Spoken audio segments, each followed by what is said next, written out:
Magandang araw po sa inyong lahat at muli po, welcome po dito sa inyong paboritong programa. Dear Kuya E, just call me Dior. Kuya E, I love your voice. Thank you. Ever since napakinggan ko ang inyong boses sa iyong channel, humanga na ako. Iba-ibang storya, iba-iba ang way ng pagkwento. Nakakadala minsan ng mga L, lalo na siguro kung walang cuts, pero I understand po na bawal naman talaga sa platform. Kuya E, nais ko lamang din pong magbahagi po ng aking kwento. Ang isang karanasan, Kuya E, na hindi ko po malilimutan na nangyari lang po sa akin last month. Kuya E, habang naglalakad ako papasok ng subdivision namin ay may tricycle na tumigil sa tapat ko.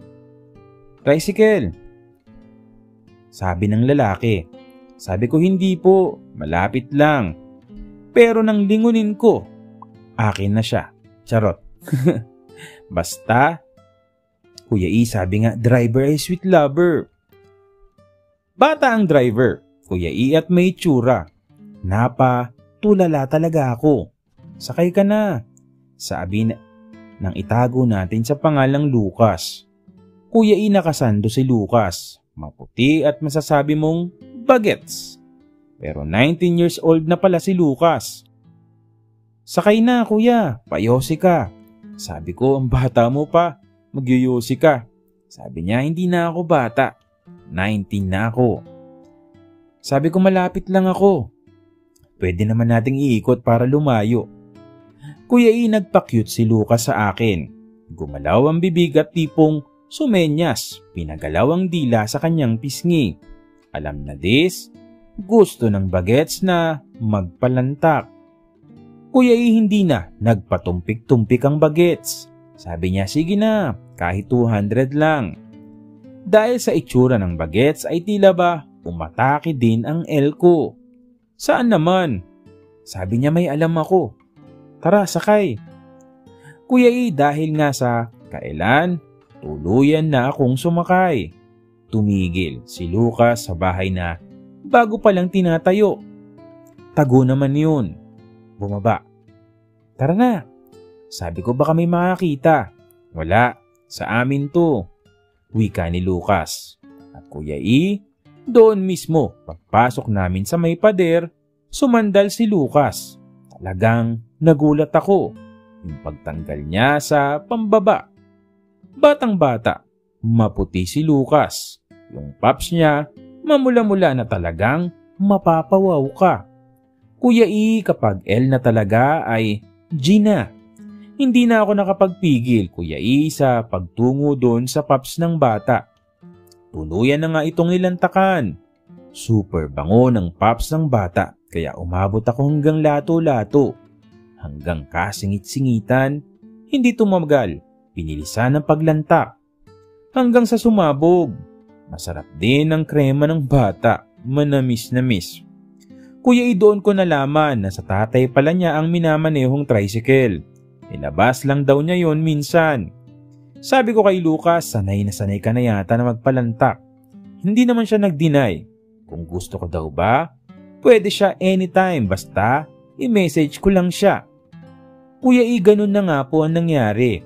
Halos nagkikita kami every time na gusto ko o trip kong makalantak. Sa ginagawang bahay na yon, minsan naglalatag pa kami ng karton. Mahirap hindian si Lucas kasi bata at fresh naman ang katawan. Maraming araw na talagang G ang bata sa mga nais kong gawin. Kuya E, bata pa lang ako, alam ko na talaga na ganun ako pero hindi ko naisip na magpapasok. Pero kay Lucas, gusto kong itry. Pumayag naman at game ang bata. Masakit pero kinaya ko Kuya E. Hanggang sa nasanay na. Kuya E, hanggang ngayon, ready pa rin si Lucas basta kontakin ko lang siya. Masasabi kong nasa kasagsagan kasi si Lucas ng kanyang kabataan at marahil enjoy sa kanya ang may konting halaga ba. Masasabi ko Kuya E na jackpot ako kay Lucas. Bagaman alam ko walang patutunguhan ay pampalipas ba ng L sa tuwing gusto ko. Ang problema lang namin nung nakaraan, Kuya E, ay walang place. Dahil ginagawa na yung pwestuhan namin. May mga gumagawa na doon na nagstay in. Pero sabi sa akin ni Lucas, may nahanap daw siya na bakanteng lote pero hindi pa namin napupuntahan. Sa Sunday daw, Kuya E, pwede na naming subukan. Hanggang dito na lang po muna, Kuya E, ang aking kwento.